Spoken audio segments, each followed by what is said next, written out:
We get annual physicals for our hearts. We screen for diabetes. We check our blood pressure. When was the last time anyone checked how your brain was doing? Today, we're going to change that. Hi, I'm Dr. Fiona Mao, Psychiatric Mental Health and Family Nurse Practitioner, licensed in Texas. Everything I share here is for educational purposes only. It does not constitute medical advice, does not diagnose or treat any condition, and does not create a patient-provider relationship. Mental health is shaped by many factors: biology, psychology, environment, relationships, and life experiences. Today, we're exploring one piece of that picture. Please bring anything we discuss to your own licensed provider. If you or someone you know is in crisis, call or text 988. Someone came to me last year, healthy by all standard measures. Annual physical, perfect. Labs, normal. Blood pressure, cholesterol, blood sugar, all in range. Their doctors said they were doing great. But they hadn't slept well in 8 months. They were more irritable than they'd ever been in their life. They'd stopped enjoying things they'd used to love. Their concentration had changed. Their relationship felt harder, and they'd been telling themselves, I'm just stressed. This is just life. There's nothing actually wrong with me. And I asked them one question. I said, has anyone ever asked how your brain was doing?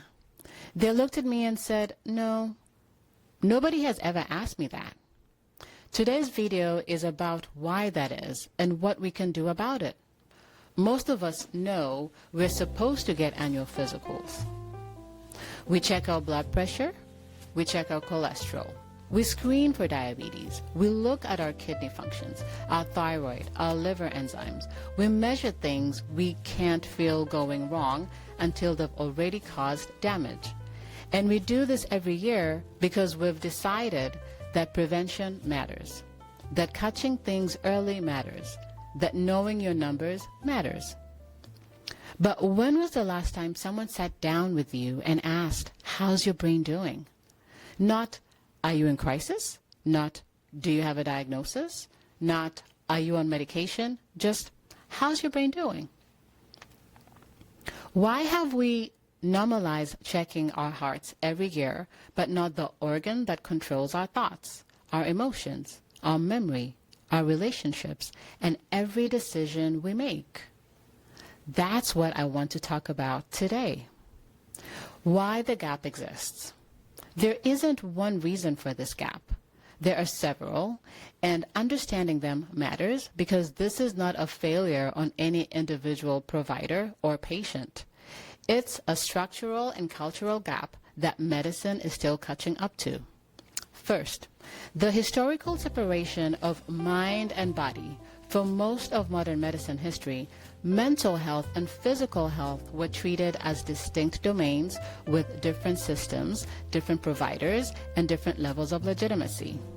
Cardiology and endocrinology developed robust screening protocols because the conditions they address, heart disease, diabetes, had clear, measurable biological markers and devastating, visible consequences. Mental health conditions also have measurable biological correlates and devastating consequences, but the institutional infrastructure for routine, normalized brain health assessment developed much slower. Second, stigma shapes what people disclose. Patients don't always volunteer mood and cognitive symptoms to their primary care providers because there is still a fear of being judged, labeled, or dismissed. And providers, under time pressure, may not always ask. The result is that a significant proportion of depression, anxiety, and cognitive change goes unidentified in routine primary care, not because providers don't care, but because the system isn't yet built to normalize the question. Third, there are tools, but they're underutilized. I want to be clear about something. Mental health screening does happen in clinical settings. primary care providers use validated screen tools, the PHQ-9 for depression, the GAD-7 for anxiety, and psychiatrists and psychiatric mental health providers do comprehensive assessments. These tools exist. They're evidence-based, and they catch real problems, but routine, comprehensive mental well-being assessment, asking not just, are you depressed or anxious, but how is your sleep, your energy, your concentration, your relationships, your sense of meaning, your physical contributors to mood, is not yet as universally expected or culturally normalized as an annual blood pressure check. That's the gap. Not that no one is doing it, but that it isn't yet the default expectation. And fourth, people assume they already need help when something is broken. I'm not in crisis. I don't have a diagnosis. I don't need a brain checkup. But we don't apply the logic to our hearts. We don't say, I'll check my cholesterol when I have a heart attack. We check it so we don't have a heart attack. The same logic should apply to the brain. Mental health conditions are unidentified in primary care. Systemic reviews consistently find that a significant proportion of patients with depression and anxiety are undetected in routine primary care settings, with underdetection rates ranging across studies. PHQ-9 and GAD-7 are validated Level A tools, routinely used in primary care, but uptake varies significantly by setting, provider, and health system. Stigma and non-disclosure. Research documents that a significant proportion of patients with mental health symptoms do not disclose them to primary care providers due to stigma, fear of labeling, and perceived time constraints in appointments. What if we started thinking about mental health the way we think about heart health?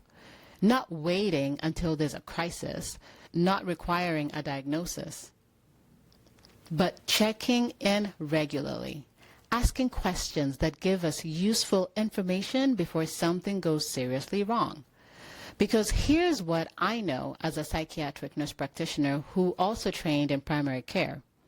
The factors that shape how your brain functions are measurable. Sleep, stress, energy, concentration, mood, nutrition, movement, relationships. These aren't vague feelings. They are biological inputs into a system that runs continuously, and that system responds to what we give it. When we check blood pressure, we are asking, is the cardiovascular system under strain? When we check fasting glucose, we're asking, is the metabolic system struggling? What I'm proposing today is a set of questions we should be asking about the brain, just as regularly, just as matter-of-factly, just as expected. Not a psychiatric evaluation, not a clinical screening for a specific diagnosis, a brain check, a regular normalized moment of asking, how is this organ doing? Because your brain is part of your body, and it deserves the same routine attention we give to every other part of it. So here's what I'd like you to do. Not now, not on your phone while you're watching this, but sometime today or this week. Find a quiet 5 minutes and ask yourself these questions honestly, not to diagnose yourself, not to alarm yourself, just to check in with an organ you rely on every single day. Here are questions worth asking, not a diagnostic tool, for self-reflection and awareness. Bring notable changes to your clinician. Sleep. How have I been sleeping over the past few months? Am I waking rested or waking depleted? Energy. Does my energy feel roughly consistent with what it's been, or has something shifted? Enjoyment. Am I still finding pleasure and meaning in the things that usually bring me that? Irritability. Am I more reactive or short-tempered than I usually am? Has my frustration threshold changed? Concentration. Is my ability to focus and think clearly where it usually is, or have I noticed a shift? Connection. Am I engaging with the people I care about the way I want to? Do my relationships feel nourishing? Overall, compared to a year ago, how is my brain doing? Is my brain doing better, about the same, or is something meaningfully different? If you answer those questions and everything feels stable, that's genuinely good information. Your brain is doing reasonably well. You now have a baseline. Come back to these questions in a year. If you answer those questions and notice something, a shift in sleep that you've been experiencing or explaining away, an irritability that's new, an enjoyment that's faded, that's also good information. Not alarming information, useful information. Information worth bringing to a conversation with your provider or a mental health professional. Not because something is necessarily wrong, but because you noticed a change. And changes in the brain, like changes in blood pressure, are worth understanding before they compound. That's all a brain check is. Noticing, checking, not panicking, not diagnosing, just paying attention to an organ that has been quietly running everything. Your thoughts, your relationships, your decisions, your memory, and asking, is it getting what it needs? Now, here's where I want to add something that most brain health conversations miss entirely, because when I do a thorough mental health assessment, I'm not just asking about mood and sleep and relationships. I'm also asking about biology, because the brain is a physical organ, and it is affected by the same metabolic conditions that affect every other organ in your body. Blood sugar instability can produce mood swings, anxiety, and cognitive fog that have nothing to do with a psychiatric condition. Thyroid dysfunction, even subclinical thyroid dysfunction, can produce fatigue and depression that are indistinguishable from primary mood disorders, vitamin D deficiencies, B12 deficiency, iron deficiency, elevated inflammatory markers. All of these have documented effects on brain function and mood that often go unaddressed because nobody connects the physical lab to the mental symptoms. A complete brain check, in my view, includes both the questions I just walked you through and a set of lab markers that tell you how your brain's physical environment is doing, because you cannot separate the organ from its biology.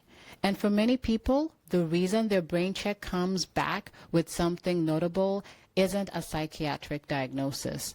It's a nutritional deficiency, a metabolic pattern, a hormonal shift that nobody has looked at through a brain health lens. That is what metabolic psychiatry is, not a radical fringe idea, the application of the same biological thinking we use for every other organ to the one organ we've historically treated as though it operates in a different category.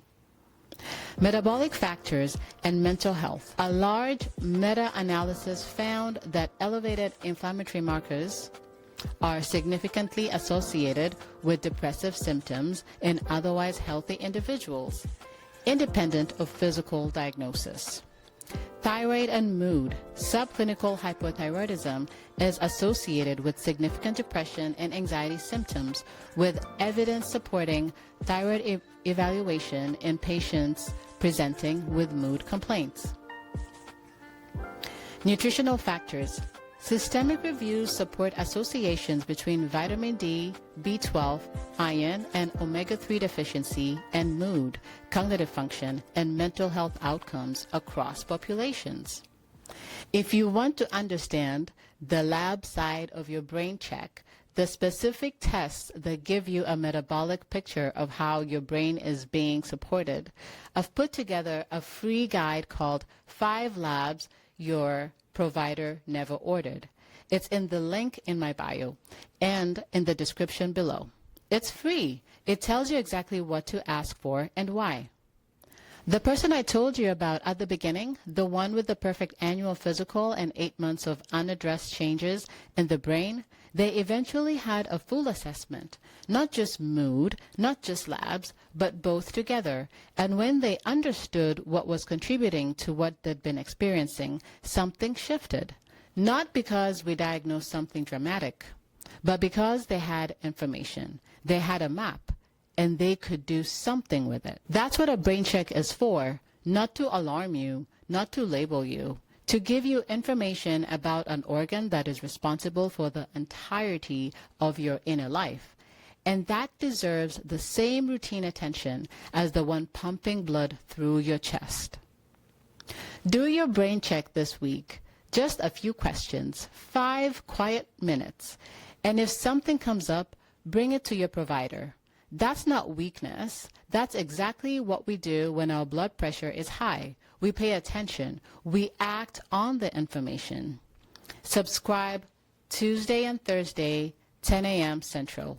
Share this with someone who takes great care of their body and forgets their brain is part of it. Take care of yourselves and call or text 988 if you're in crisis. Your brain is part of your body. When we care for the body, we give the brain its best chance to thrive.